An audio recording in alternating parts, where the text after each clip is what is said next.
별로 할 일도 없는 것 같은데 시간이 이렇게 빨리 지나는지 모르겠어요.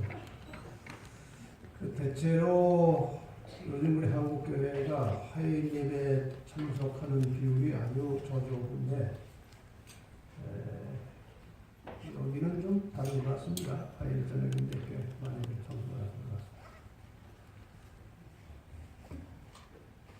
같습니다. 오늘 저녁에는 아주 기초적인 말씀을 좀 드리려고 합니다. 다 여러분이 많이 들으시고 아시는 내용이지만 전체를 한번 잘 정리해서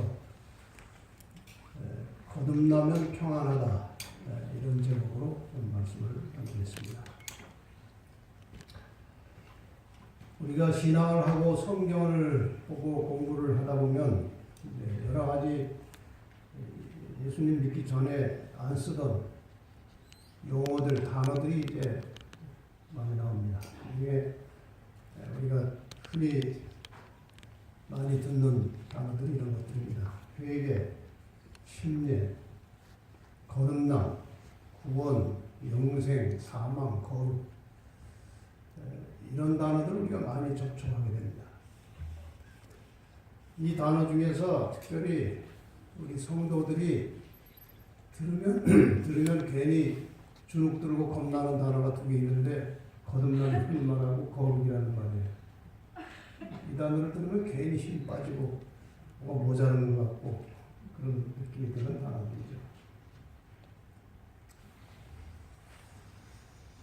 자, 이 거듭남에 대해서 좀 오늘 생각을 해보겠습니다. 요한복음 8장 44절에 보면 너희는 너희 아비 마귀에게서 났으니 너희 아비의 욕심을 너희도 행하고자 하느니라. 우리 아비를 마귀라고 하는데 기분 나쁘지만 할 수 없어요. 태생이 그런 것입니다. 왜 그런지 이유를 다 설명을 드리겠습니다. 사도행전 13장 10절에도 가로되 모든 괴계와 악행이 가득한 자요 마귀의 자식이요. 이 마귀 자식이라는 말이 성경에 나옵니다. 반면 요한복음 1장 12절에 보면 영접하는 자 곧 그 이름을 믿는 자들에게는 하나님의 자녀가 되는 권세를 주셨으니 하나님의 자녀라는 말이 다시 또 나옵니다. 로마서 9장 8절에도 곧 육신의 자녀가 하나님의 자녀가 아니라 오직 약속의 자녀가 씨로 여기심을 받느니라. 여기도 하나님의 자녀, 약속의 자녀 이런 말들이 나옵니다. 마귀의 자식으로 태어나서 하나님의 자녀가 되는 그 중간의 과정을 거듭남이라고 말합니다. 거듭남. 다시 나야 된다는 거죠. 다시.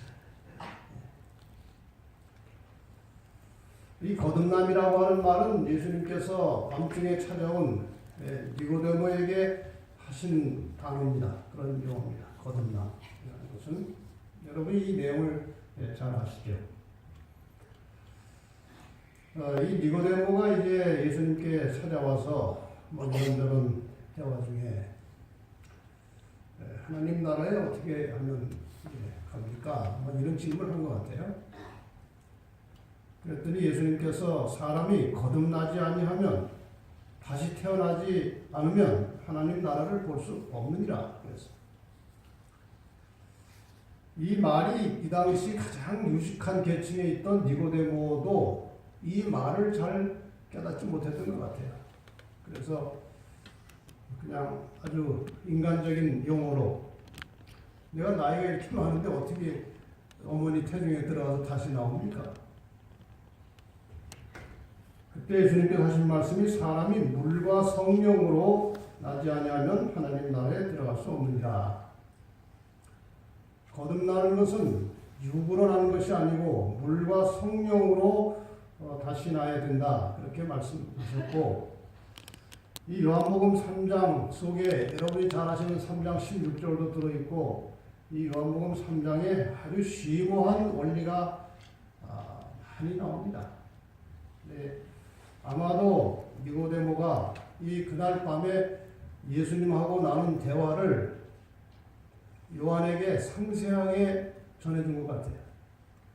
그래서 요한이 니고데모에게 들은 이야기를 기초로 해서 요한복음 3장을 기록한 것입니다. 자, 이 거듭남의 이유, 거듭남의 원리를 그림으로 좀 설명을 하려고 합니다. 인간이 처음 창조되었을 때는 영원히 살 수 있는 생명으로 만들어졌습니다. 살다가 죽는 것이 아니라 영원히 살 수 있는 그런 생명으로 하나님께서 창조하셨습니다. 근데 인간이 범죄하여 타락하는 순간에 저 영원한 생명을 가지고 사는 길은 이제 끊어졌고, 반대로 영원히 죽을 수밖에 없는 운명을 갖게 되었습니다. 타락함으로 영원히 살 수 있는 사람이 영원히 죽게 된 것입니다.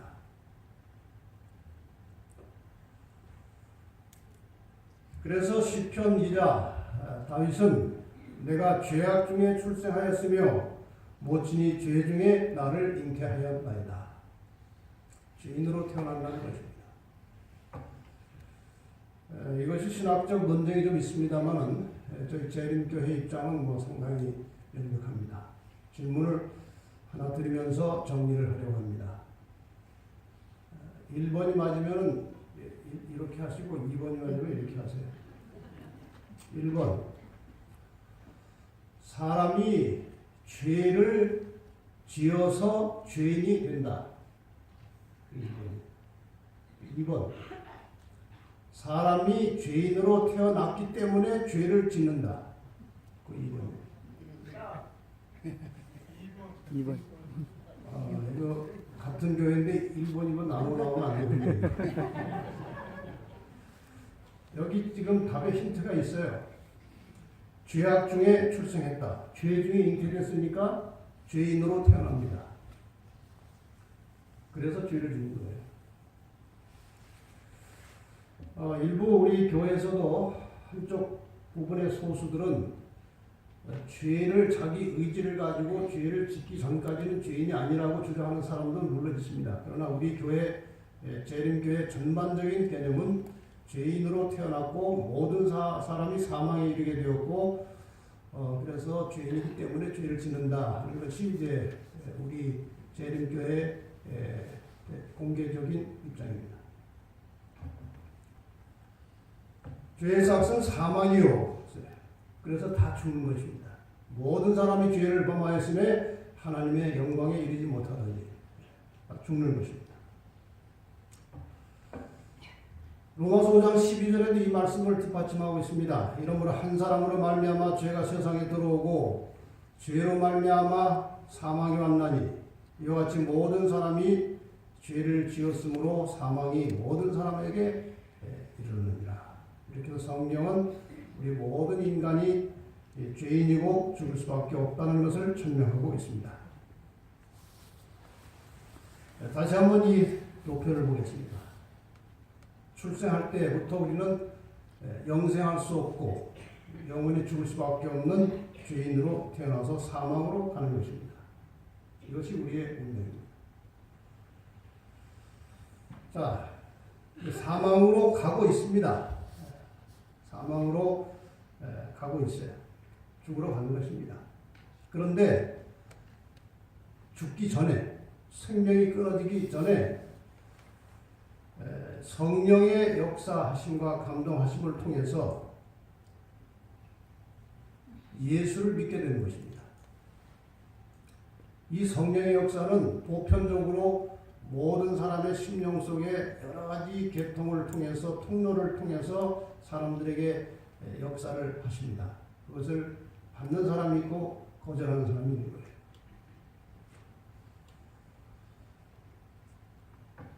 성령의 역사를 통해서만 우리는 예수님을 주님이라고 고백할 수 있습니다. 고린도전서 12장 3절 좀 쉽게 쓴 현대어 성경에 보면 성령의 도움 없이는 아무도 예수는 주님이시다라고 고백할 수 없다. 또다시 질문을 하나 하겠습니다. 여러분은 개인적으로 예수님이 나의 주님이시라고 믿으십니까? 아멘. 그렇게 믿을 수 있다고 대답할 수 있는 것은 성령의 역사가 없이는 대답할 수 없는 것입니다. 그러니까 여러분의 마음속에 이미 성령께서 역사하셨고 여러분은 그 성령의 역사를 받으셨고 그 성령의 역사에 의해서 예수님이 나의 주님이시고 예수님을 통해서 다시 죄를 해결하고 영원히 살 수 있다고 하는 믿음을 갖게 되는 것입니다. 이것은 전적으로 성령의 역사고 우리가 그 역사에 반응을 보이는 것이죠.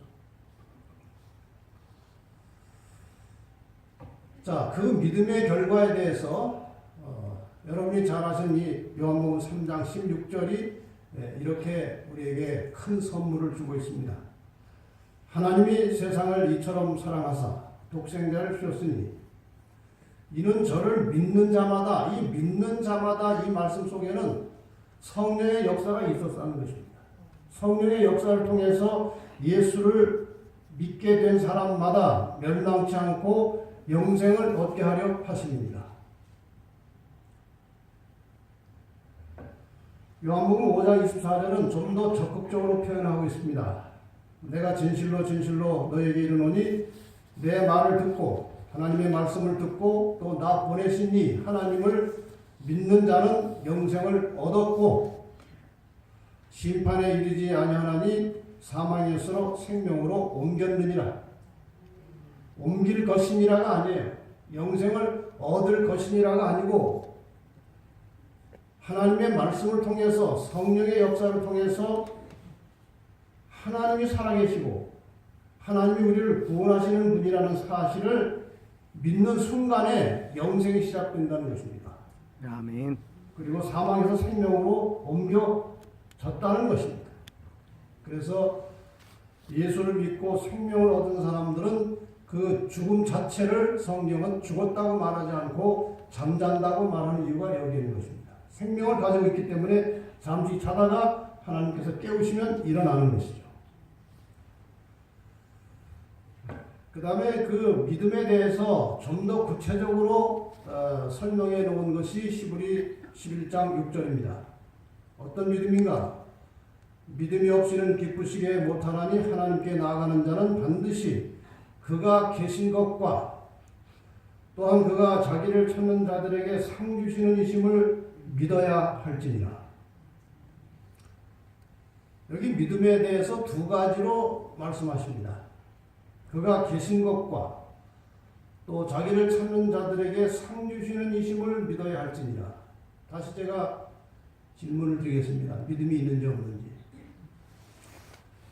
하나님이 살아계시다는 사실을 믿으십니까? 아멘. 정말 믿으십니까? 아멘. 한 번도 못 봤는데도 믿으십니까? 예. 믿음은 바라는 것들의 실상이라고 말씀하셨습니다. 보지 못하는 것들의 증거라고 말씀하셨습니다. 믿습니다. 저도 1% 의심 없이 하나님이 계시다는 사실을 믿습니다. 계십니다. 그 다음에 그 하나님께서 자기를 찾는 자들에게 영원한 생명, 영생의 상급을 주신다는 사실을 믿으십니까? 아멘. 그 두 가지를 믿으면 믿음이 있는 거예요. 그 믿음으로 하나님께서 우리를 구원하시고 그리고 영원한 생명을 우리에게 주시는 것입니다.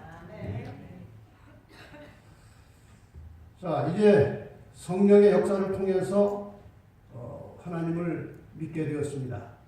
그분이 우리에게 영생을 주신다는 것도 확신하게 되었습니다.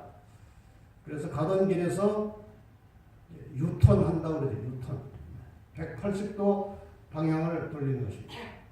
그전에는 사망을 향해서 세상의 욕심을 향해서 가다가 예수 그리스도를 주님으로 영접하는 순간에 다시 영원한 생명 쪽으로 하나님을 향해서 방향을 180도 돌리는 것입니다.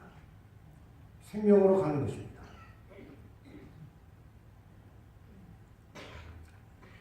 여기에서 일어나는 여러 가지 사건들이 있습니다. 영어로 말하자면 이렇게 가던 길에서 180도 방향을 돌리는 것을 회개라고 합니다. 회개.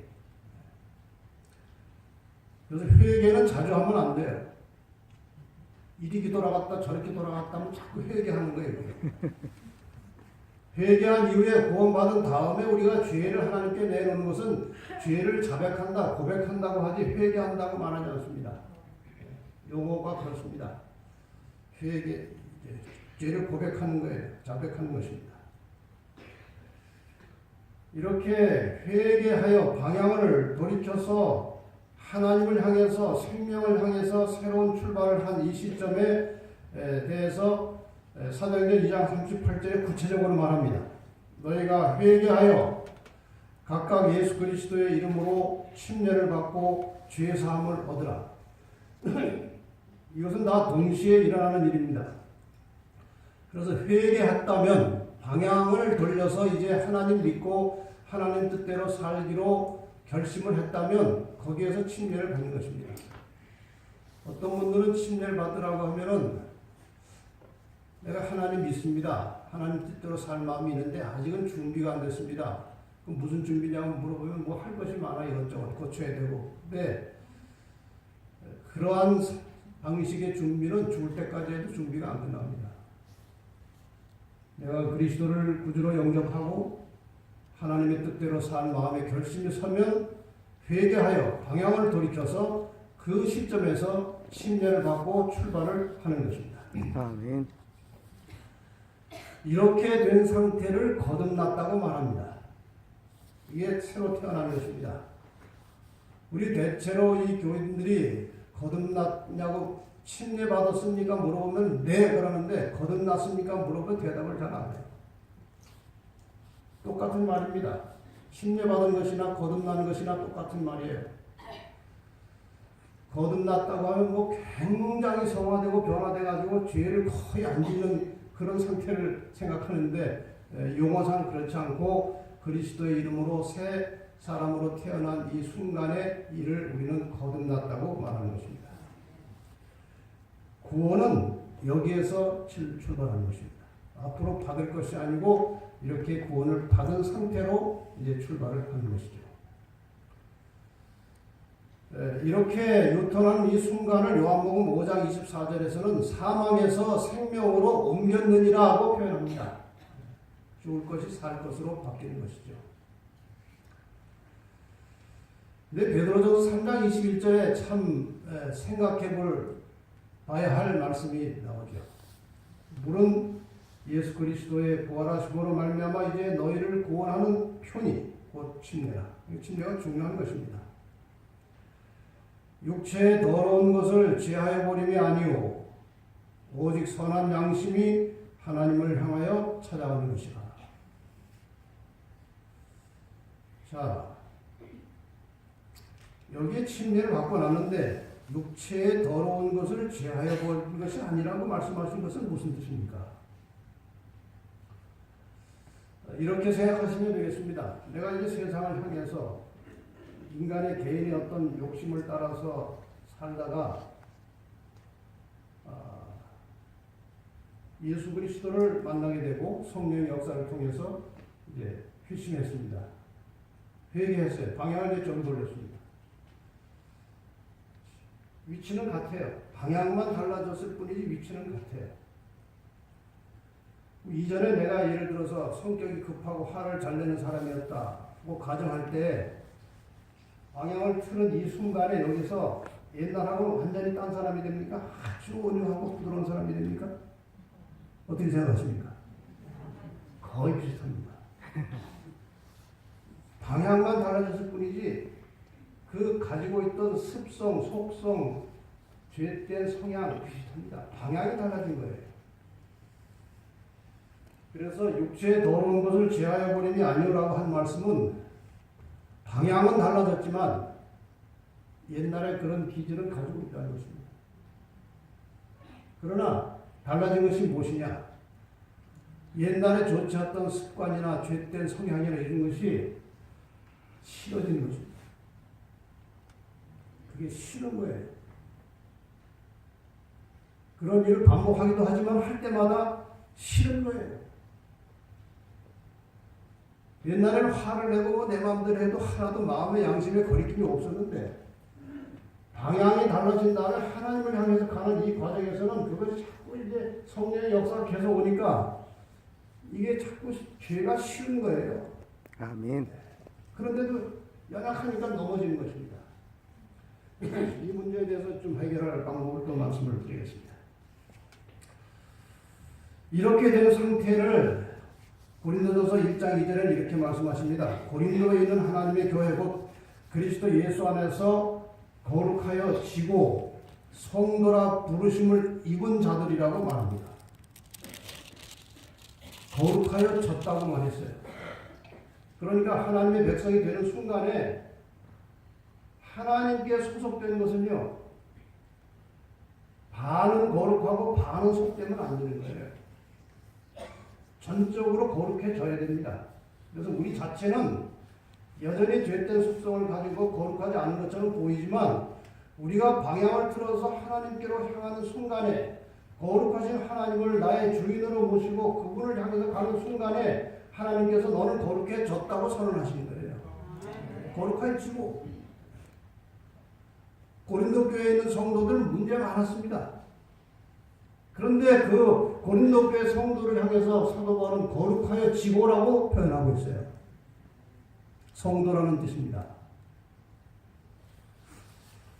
여기에 거룩하여 지고라고 하는 말은 문법적으로 말하면은 수동태, 내가 스스로 된 것이 아니고 다른 힘에 의해서 되어진 것을 말하는 단어예요. 내가 거룩하게 된 것이 아니고 하나님에 의해서 나를 거룩하시다고 인정해 준 것입니다. 하나님에 의해서 된 것이지 내가 된 게 아니에요. 이렇게 해서 우리는 하나님의 자녀로서의 성도로서의 삶을 시작하는 것입니다. 이 출발점에서 우리가 침례를 받는 것이죠. 이거 이제 나는 죽고 장사 지낸 바 되고 다시 부활하는 장면을 묘사하는 것입니다. 로마서 6장에 보면 우리의 침례에 대해서 예수님의 죽으심과 같이 죽고 그분이 장사된 것처럼 장사 지낸 바 되고 그분이 부활하는 것처럼 부활하는 것이라고 침례를 설명하고 있습니다. 다시 태어난 것입니다. 거듭난 것입니다. 이전에 마귀의 자식이었다가 이 회심의 경험, 회개의 경험, 이 거듭남의 경험을 통해서 하나님의 자녀로 다시 태어난 것입니다. 이렇게 해서 우리가 하나님의 자녀가 된 겁니다. 많은 사람들이 일반적으로 세례를 주는데 세례는 합당치 않습니다. 이건 장례식입니다. 침례식은 장례식이기 때문에 세례는 맞지 않아요. 제가 미국 연안교회에서 이제 이 전도를 하다가 이 침례에 대해서 설명을 했습니다. 근데 거기에 고등학교 여학생 둘이 앉아서 같이 설교를 들었는데 하나는 우리 재림교인 집안의 아이고 하나는 장로교에서 온 아이예요. 둘이서 이제 설교를 듣고 끝난 다음에 둘이서 논쟁이 벌어진 거예요. 세례도 괜찮다. 장로교에서 온 아이가. 그때 재림교회 자녀가 아니다. 침례를 받아야 된다. 이렇게 이제 학생들끼리 논쟁을 했어요. 제가 나중에 들은 얘기인데 우리 재림교회 자녀 아이가 기가 막힌 말을 해서 상대방을 아무 말 못하게 만든 거예요. 너 사람 장례식 할 때 장사 지낼 때 땅을 퍼가지고 거기다 사람을 묻은 다음에 위에다 흙을 뿌리냐 흙을 덮냐 이런 거야. 뿌려요 덮어요? 덮어야지요. 뿌려가지고는 묻혀지지 않아요. 그래서 우리는 이 침례라는 의식을 통해서 옛 자아가 완전히 죽고 다시 태어남으로 하나님의 자녀로 입적되는 것입니다. 이것이 성경의 원리예요. 여기 그 설명이 나오죠. 로마서 6장에 그의 죽으심과 합하여 침례를 받음으로 그와 함께 장사되었다고 나옵니다. 옛 자아는 나는 옛날의 나는 죽을 것입니다. 그리고 그 물속에 잠겼다가 올라오는 순간에 부활하여 다시 태어나는 것이 침례의 의미예요. 침입하고 거룩해졌습니다. 하나님의 자녀가 되는데 그 다음에 어떻게 되느냐? 옛날이나 지금이나 인간의 경험은 거의 같은 것입니다. 인류는 발전하지만 인간은 동일하다는 말이 있습니다. 옛날이나 지금이나 사람은 똑같은 거예요. 솔로몬도 똑같은 사람이었습니다. 그가 여기에 이렇게 기록했습니다. 대저 의인은 7번 넘어질지라도 다시 일어나려니와 의인은 안 넘어지려니와 이런 희망이 없어요. 의인도 넘어집니다. 그러나 넘어질지라도 계속 일어나고 있는 한 의인이에요. 아멘. 악인은 넘어져서 안 일어난다고 했어요. 의인은 일어나는 것입니다. 여러분이 하나님을 향해서 믿음을 가지고 하나님의 성도로서 가고 있다가 옛날에 기질이 나오고 넘어지고 실패하고 실수를 할지라도 거기에 대해서 정말 내가 왜 이럴까? 난 이런 거 하고 싶지 않은데 내가 또 왜 이런 일을 했을까?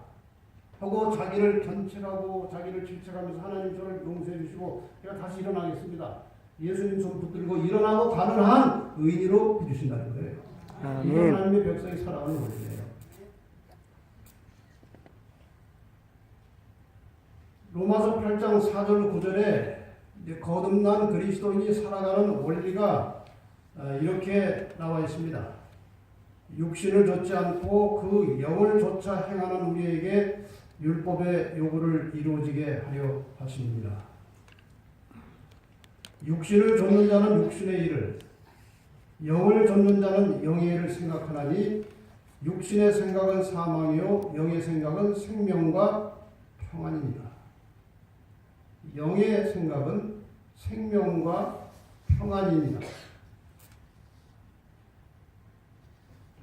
물과 성령으로, 다시 말해서 성령을 통해서 거듭난 사람은 그 이후에 모든 살아가는 순간순간 성령의 역사와 도우심을 빌리고 의지해서만 영적으로 살 수 있는 것이에요.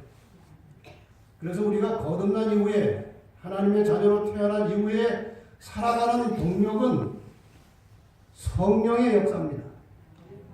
성령의 역사 아니고는 죄를 지어도 깨달을 수도 없고 죄에 들어갈 때에 그것을 이길 힘도 없고 아무것도 아닙니다. 그래서 우리가 물과 성령으로 거듭난 이후에는 우리의 모든 삶의 순간순간마다 성령의 능력을 의지하여 죄를 극복하고 죄를 이기고 하나님의 법도대로 살 수 있다는 사실을 마음속 깊이 명심하시고 매일의 생활 속에서 성령의 지도를 따라 살아가는 영의 사람들이 되시기를 간절히 바랍니다.